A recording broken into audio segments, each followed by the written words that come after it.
3000 பொங்கல் கொடுத்தாச்சு. அப்புறம் ஒரு சக்கரை, ஒரு எல்லாம் கொடுத்தாச்சு. இப்போ தொண்டர்களுக்கு ரெடி, பிஎல்பு எல்லாம் போட்டு எலெக்ஷன் வேலையை நம்ம இசையாலே பார்த்தோமே, அது வரவே இல்லையே.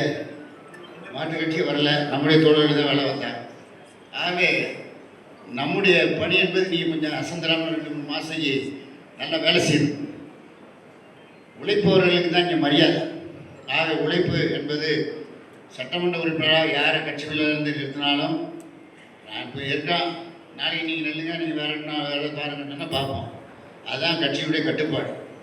அந்த மாதிரிலாம் யாரை நிறுத்தினாலும் நம்முடைய தலைவர் சொல்கிறத கேட்டு யார் சட்டமன்ற உறுப்பினராக அவருக்கு உதயசூரியன் சின்னத்தில் நம்ம வாக்கு கேட்கணும்.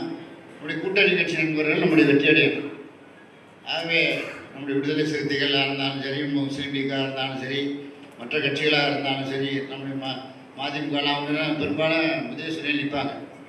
மற்ற முஸ்லீம் லீக்கும் விடுதலை சிறுத்தைங்க அவங்க சின்ன பானை சின்னன்னு அப்புறம் ராமதாஸ் அவர் வந்திருக்கார். இப்போ ராமதாஸ் இன்னும் பேசலாம், பேசிக்கிட்டு இருக்கா. அப்புறம் ஜான் பாண்டியன் வந்துக்கிட்டு இருக்காரு. இப்படி பல பேர் வர்றாங்க. எப்போங்கிறது இந்த மாதம் இன்னும் இறுதியில் தான் முடிவாகும். ஆகவே தலைவர் யாரை கையை காட்டுறாரோ அவங்களுக்கு நம்ம வேலை செய்கிறோம்.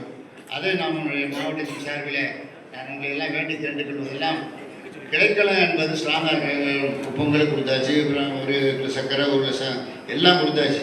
இப்போ தொண்டர்களுக்கு ரெடி, பிஎல்பு எல்லாம் போட்டு எலெக்ஷன் வேலையை நம்ம இசையாலே பார்த்தோமே, அது வரவே இல்லையே.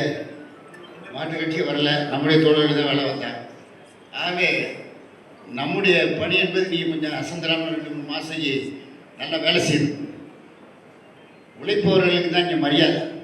ஆக உழைப்பு என்பது சட்டமன்ற உறுப்பினராக யாரை கட்சிகளிலிருந்து நிறுத்தினாலும், நான் இப்போ இருக்கேன், நாளைக்கு நீங்கள் நெல்லுங்க, நீங்கள் வேலை பாருங்கன்னா பார்ப்போம். அதுதான் கட்சியுடைய கட்டுப்பாடு. அந்த மாதிரிலாம் யாரை நிறுத்தினாலும் நம்முடைய தலைவர் சொல்கிறத கேட்டு யார் சட்டமன்ற உறுப்பினராக அவருக்கு உதயசூரியன் சின்னத்தில் நம்ம வாக்கு கேட்கணும். நம்முடைய கூட்டணி கட்சி நண்பர்கள் நம்முடைய வெற்றி அடையணும். ஆகவே நம்முடைய விடுதலை சிறுத்தைகளாக இருந்தாலும் சரி, முஸ்லீம் லீக்காக இருந்தாலும் சரி, மற்ற கட்சிகளாக இருந்தாலும் சரி, நம்முடைய மதிமுக அவங்க பெரும்பாலும் உதயசூரியன் நிற்பாங்க. மற்ற முஸ்லீம் லீக்கும் விடுதலை சிறுத்தைங்க அவங்க சின்ன பானை சின்னன்னு அப்புறம் ராமதாஸ் அவர் வந்திருக்கார். இப்போ ராமதாஸ் இன்னும் பேசலாம், பேசிக்கிட்டு இருக்கா. அப்புறம் ஜான் பாண்டியன் வந்துக்கிட்டு இருக்காரு. இப்படி பல பேர் வர்றாங்க. எப்போங்கிறது இந்த மாதம் இன்னும் இறுதியில் தான் முடிவாகும். ஆகவே தலைவர் யாரை கையை காட்டுறாரோ அவங்களுக்கு நம்ம வேலை செய்கிறோம். அதை நம்மளுடைய மாவட்டத்தின் சார்பில் நான் உங்களை எல்லாம் வேண்டி கேட்டுக்கொள்வதெல்லாம், கிடைக்கலாம் என்பது ஸ்ட்ராங்காக இருக்கணும்.